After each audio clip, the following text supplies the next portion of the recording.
Hi future nurses, this is Ruthie and today I'm going to show you how to make your very own care plan. So I plugged in our information up here at the top and we're going to continue on with this diagnosis of pneumonia.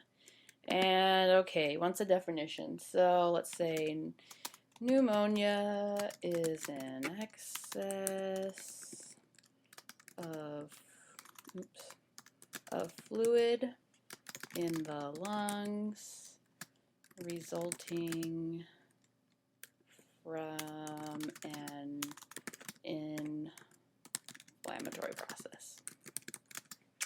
Okay, so in yellow, this doesn't come on the care plan, but I just set this up so we could ADPI our way through this. So we're going to start with assessment and diagnosis.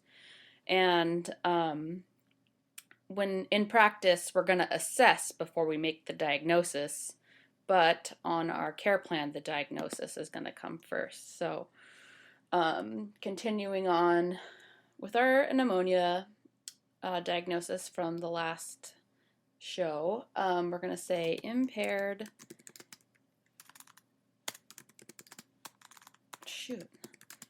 gas exchange related to, and you can use the little RT there. And last time we said alveolar capillary membrane changes. And you can write out secondary, or I just make out one of these little things with the degrees there, secondary to pneumonia. And now that we have our diagnosis, we're gonna write in our assessment information. So here is my three-part nursing diagnosis, because I've got my related to, my secondary. Now we need to know what assessment data led us to make this diagnosis. So we're going to put AEB as evidenced by, and you got to have some subjective and objective information. And if you recall, subjective information is stuff only the patient can tell you. Symptoms that the patient is experiencing that maybe you can't see. So maybe your patient says, well, I can't breathe. Okay, well, that's what the patient said, and that's subjective. Maybe your patient wakes up and says, my lungs are rattling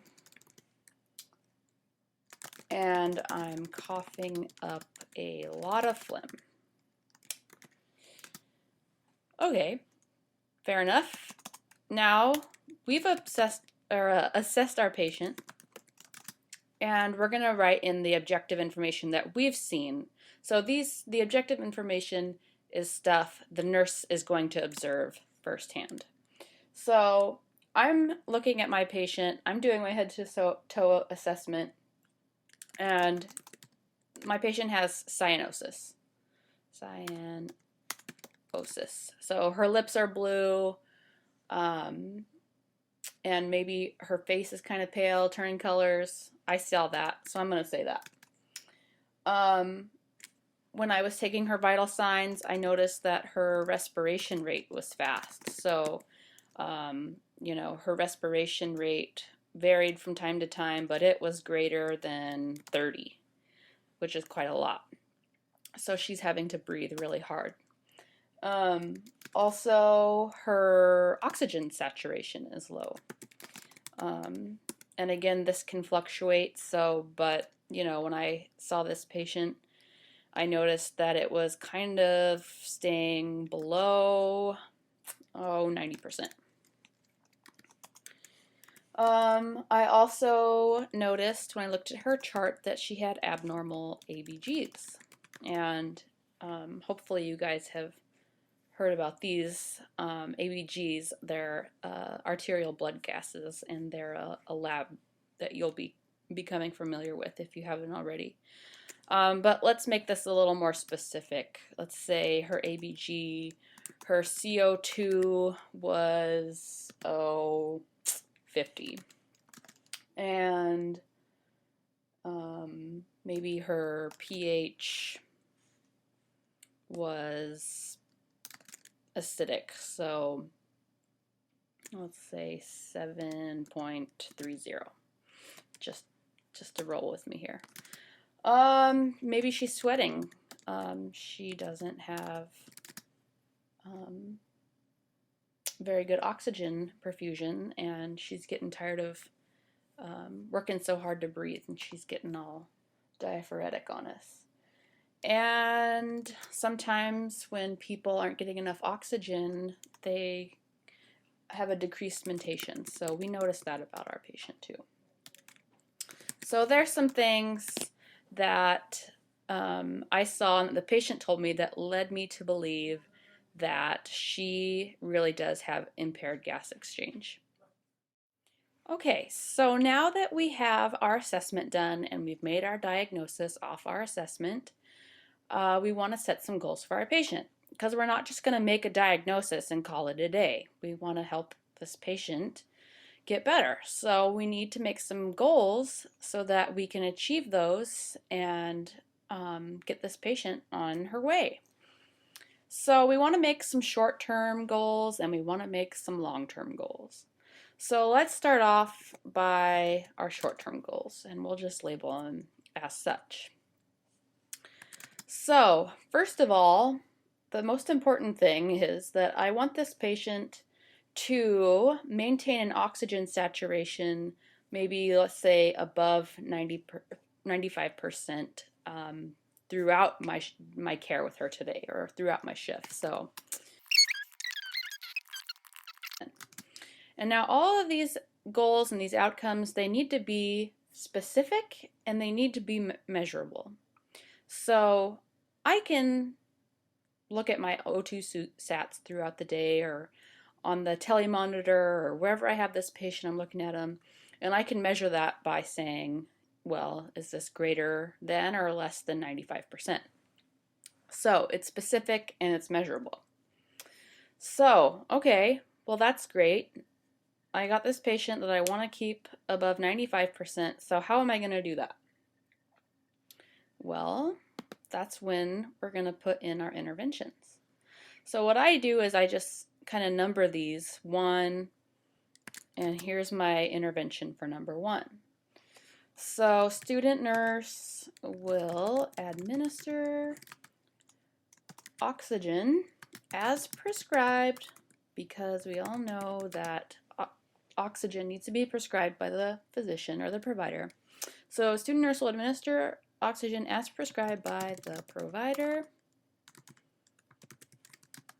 for O2 sats, let's say lower than 90%, because we don't want them to get too low, and we want them to keep them at a good level there. Cool. So that's great. I've got my goal, I've got my intervention, but how do we know that that intervention is going to work? Well, I just happened to look up in my Iggy book, and I found that oxygen therapy is prescribed for relief of hypoxia and adequate oxygenation. Okay, and I didn't just pull this out of thin air. I found it in my Iggy book, 2011 edition, on page 628. Oh, I forgot an X. Okay, so there is my whole shebang right there. I've got my assessment, my diagnosis, my planning, my intervention, and the rationale for that intervention, and then later we're gonna do the evaluation. All right, so we're not gonna just save the day with one outcome and one intervention here. So let's plug in some more. We got some more short-term goals we need to accomplish here. So I say I want my patient, or a patient will maintain cognitive orientation throughout shift with student nurse. Because down here in our objective information, we noticed that our patient has this decreased mentation from the lack of oxygen. Well, we're going to go over to our interventions, and I forgot to say this earlier that interventions need to be specific as well, and we need to say the who, what, where, when, why, how specificity of these interventions. So for number 2, we're going to maintain cognition by giving her this oxygen, of course, so I could even say 1 and 2. But we also are going to say student nurse will position patient in semi-Fowler's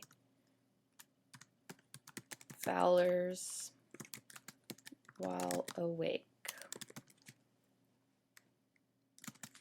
Okay, well, we all know that if you're sitting upright instead of lying down, that you're going to have better oxygenation, but we need some evidence-based rationale here. So I happened to look up in my Ackley and Ladwig book, and I got a good rationale here, and it says sitting upright results in an increased tidal volume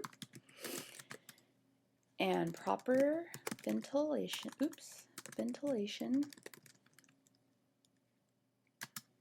and that's all it said. So, and then I'm going to put Ackley and Ladwig, 2011 edition, page 403. Cool. Also, we kind of want to say here, well, how are we going to make sure that this patient's maintaining cognitive orientation? Well, we're going to monitor this patient. So we'll say student nurse will continuously monitor patient's behavior and any change in mentation throughout shift, or let's say every 2 hours when we're doing our vital signs or assessment or something like that. And I like these to line up here. So I actually also happened to find a rationale for this in my Ackley and Ladwig book, and it says change in behavior and mentation is an early sign of impaired gas exchange. So that's why it's so important to be checking that. Ackley, Ladwig, 2011 page, I forget, we'll say 403, 402. So, you kind of get the idea here where you gotta put in your outcome, back it up with the intervention, back that up with a rationale. So one of the most important elements to a care plan is education. So I'm going to put in a short-term goal of mine to be an education point. So, patient will verbalize understanding of importance of coughing / deep breathing / use of incentive spirometer, and it's got to be specific. When do we want this to be done by? Let's say before 1500 today, or you can put in the specific date. So how are we going to make sure that goal is met? Student nurse will educate patient on importance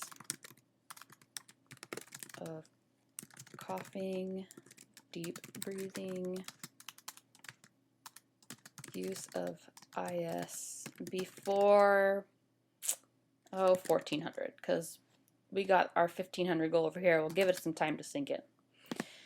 All right, and our rationale, another Ackley and Ladwig one, says coughing, deep breathing, and use of inspiratory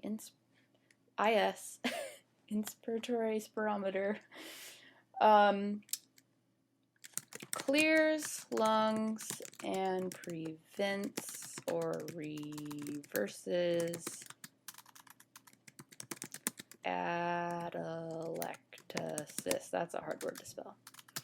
And if anybody is really interested in looking it up, they can find it in Ackley and Ladwig, 2011 edition, page, I forget, 405.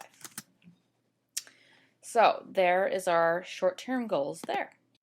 Okay, so now let's do a long-term goal just for the sake of explaining it here. So a long-term goal of mine might be patient will display signs and symptoms. You can use these abbreviations of here of adequate oxygenation. And again, we need to be specific, so we can't just say adequate oxygenation. Well, what does that mean? Let's say a respiratory rate no more than 16. Normal skin color, not cyanosis. An O2 sat greater than 95. And let's say a regular respiratory rate rhythm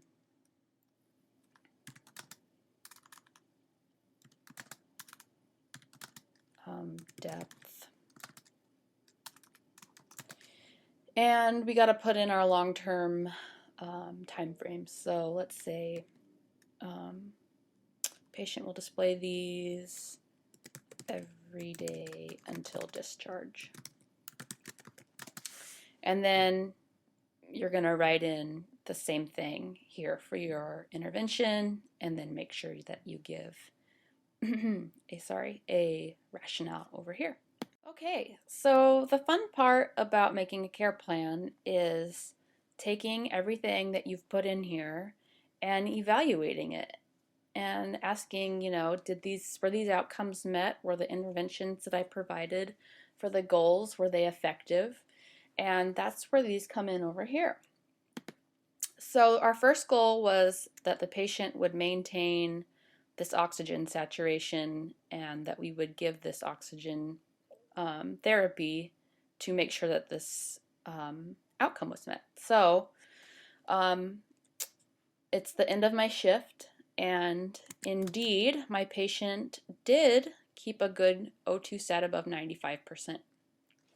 So over here in my evaluation, I'm going to say my outcome was met. Outcome met. And how was it met?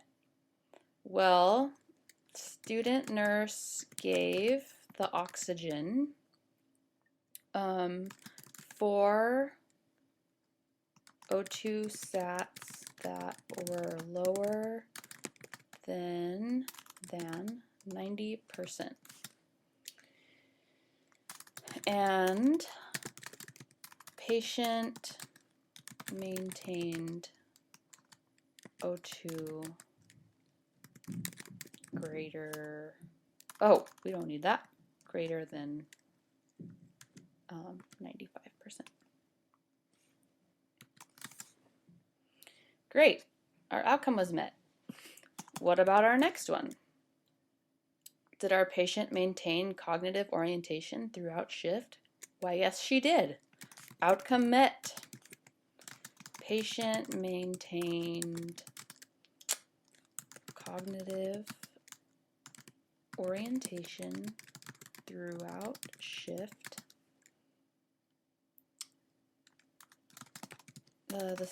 Because the student nurse continuously monitored patient for mentation changes and gave adequate O2, and kept in semi-Fowler's position for better ventilation and perfusion. Cool. What about my third goal? Well, I'm sorry to say that this outcome was not met because even though I educated my patient on the importance of these things, she just did not get it. She couldn't comprehend this. So I'm going to keep working on her, and I'm going to say the outcome was not met, and then I'm going to revise my plan. So outcome not met because, well, student nurse educated patient on importance of coughing, abbreviate deep breathing, and IS, but patient was not ready to participate in learning because due to fatigue. We'll say that. We'll try again during tomorrow's shift and meet goal by 1500. And so on and so forth. So, and that's how you would evaluate yourself. You would say whether the goal was met and what you did or did not do, what you did to make sure that the goal was met, or if it wasn't met, what happened and how you're going to revise your plan. So hopefully this video has helped you understand the care plan writing process a little bit better. And I promise it does get easier, and writing these care plans will help you. Every time you write them, you'll understand the nursing process a little bit more. So good luck to you all in writing care plans and your nursing practice.